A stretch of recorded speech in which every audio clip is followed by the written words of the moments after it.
ગુજરાત શૈક્ષણિક સંશોધન અને તાલીમ પરિષદ ગાંધીનગર પ્રેરિત તથા મહારાણી શ્રી ગંગાબા સાહેબ જિલ્લા શિક્ષણ અને તાલીમ ભવન ભુજ ખાતે જિલ્લા કક્ષાના 11મા એજ્યુકેશનલ ઇનોવેશન ફેસ્ટિવલનો આજથી પ્રારંભ થયો હતો।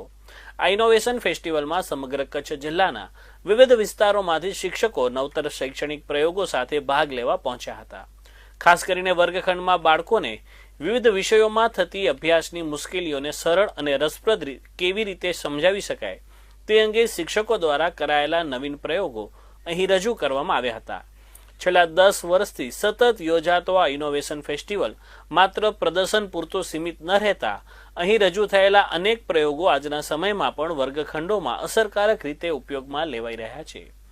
વિદ્યાર્થીઓમાં અભ્યાસ પ્રત્યે રસ જળવાઈ રહે અને શીખવાની પ્રક્રિયા સરળ બને તેવા અનેક સર્જનાત્મક પ્રયાસો અહીં જોવા મળ્યા હતા। ફેસ્ટિવલ દરમિયાન નિદર્શન નિહાળતા શિક્ષકો દ્વારા પરસ્પર ચર્ચાઓ કરવામાં આવી હતી તેમજ ઉપયોગી પ્રયોગોને પોતાના શિક્ષણ કાર્યમાં અમલમાં મૂકવા માટે પ્રતિબદ્ધતા વ્યક્ત કરવામાં આવી હતી। ફેસ્ટિવલમાં ભાગ લેવા આવેલા શિક્ષકોએ પોતાના અનુભવો અને વિચારો ચંચળ ન્યૂઝ સાથે શેર કર્યા હતા। આમ જીસીઆરટી ગાંધીનગર અને ગુજરાત સરકારના એક સુંદર પ્રયાસ રૂપે આ 11મું એજ્યુકેશન ઇનોવેશન આપણે અહીંયા તમે સર્વે જોઈ રહ્યા છો।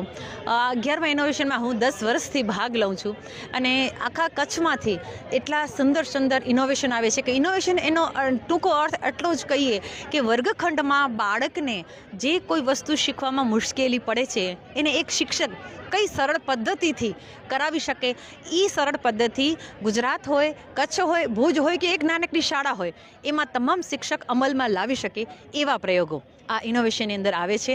અને છેલ્લા 11 વર્ષથી કચ્છના ખૂબ જ શિક્ષણના મહારથીઓ કે જે નવું કંઈક વિચારી રહ્યા છે અને અહીંયા ઇનોવેશન રજૂ થાય છે।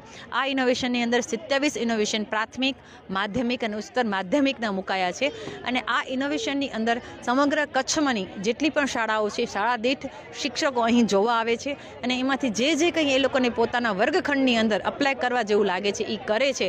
અને આ ઇનોવેશનનો સૌથી મોટી ફલશ્રુતિ એ છે કે 11મું છે પણ 10 વર્ષની અંદર જેટલા પણ ઇનોવેશન મુકાયા છે ને એમાંથી 99% ઇનોવેશન આજે કચ્છની પ્રાથમિક શાળાઓમાં અત્યારે પણ કાર્યરત છે। આ 10 વર્ષના ઇનોવેશનનો સૌથી મોટી ફલશ્રુતિ કહી શકાય કે આ ખાલી ફક્ત થવા ખાતર કે ઇનોવેશન કરવું જોઈએ એના માટે નથી પણ વર્ગખંડમાં ખરેખર બાળકો કરી રહ્યા છે। જેમ કે હું પપેટ મેં નેશનલ લેવલથી ટ્રેનિંગ લીધી અને આજે કચ્છની તમામ પ્રાથમિક શાળાઓ, પ્રાઇવેટ શાળાઓ, એનજીઓ, બીએડ કોલેજો અને સૌથી વધારે મારી શાળાનું બાળક મને એમ બોલે કે બેન આપણે રવિવારે સ્કૂલ ચાલુ રાખીએ તો આ એક નાટક સમજે છે પણ એ નાટકની અંદર જેમ કે મેં અત્યારે ધોરણ 1, 2નો ગુજરાતી વિષયમાં તમામ એકમોને પપેટ દ્વારા શીખવવાનું આ નાનકડો એક ઇનોવેશન મૂક્યું છે અને બાળકોને સૌથી વધારે મજા આવે છે અને એને કન્ટેન્ટ આખું યાદ રહી જાય છે। એટલે એક શિક્ષક માટે સૌથી વધારે અગત્યનું હોય કે બાળકને કન્ટેન્ટ કઈ રીતે યાદ રહે તો અહીં પધારેલા તમામ ઇનોવેટિવ ટીચર સારામાં સારો પ્રયત્ન કરી અને કન્ટેન્ટને ગુણવત્તાયુક્ત વધુ બનાવી કેમ શકાય એના નવા પ્રયોગો રજૂ કર્યા છે।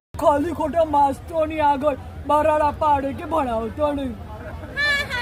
મારી ભૂલ થઈ ગઈ અને મેં સાંભળ્યું છે આપણો તાલીમ ભવનમાં પણ આખા કચ્છના હારા માસ્ટરો ભેગા થયા છે એ વળી શું કરવા?